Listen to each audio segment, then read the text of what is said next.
খালি শুনতাম ভাই বাক স্বাধীনতা নাই, বাক স্বাধীনতা নাই, বাক স্বাধীনতা নাই।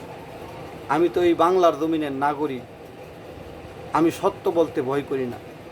এই ফেসবুক প্ল্যাটফর্মে ব্যারিস্টার সুমন ভাই সবথেকে সর্বসেরা সেলিব্রিটি ছিল। তার জেলায় আমি গেছি, দেখেছি গরিব দুঃখীদের পাশে কত সে সহানুভূতিতে ওনাদের উপকারের জন্য দাঁড়াইছে।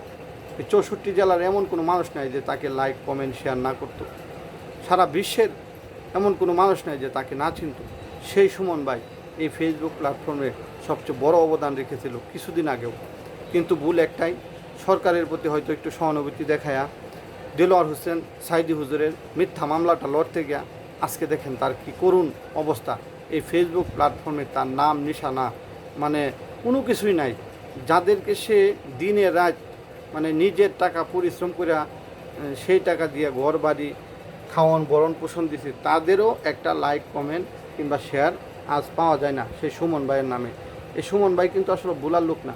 সে হয়তো ছলনায় পড়া একটু সহানুভূতি দেখাইতে গিয়া সে সুমন ভাই দেখেন আজকে কি একটা দুর্গতিতে পড়ে গেছে। তো আমি বলবো ফেসবুক প্ল্যাটফর্মে যারা কাজ করতে আসবেন, এই আপনার বড় বড় সেলিব্রিটি আছেন যে এখন বর্তমানে, তাদেরকে বলবো যে আপনারা শিক্ষামূলক ভিডিওগুলো দেন, যেটা দেখে আমরা সমাজের মানুষ সত্য বলতে পারি, সত্য শিখতে পারি, সৎ কাজগুলো করতে পারি।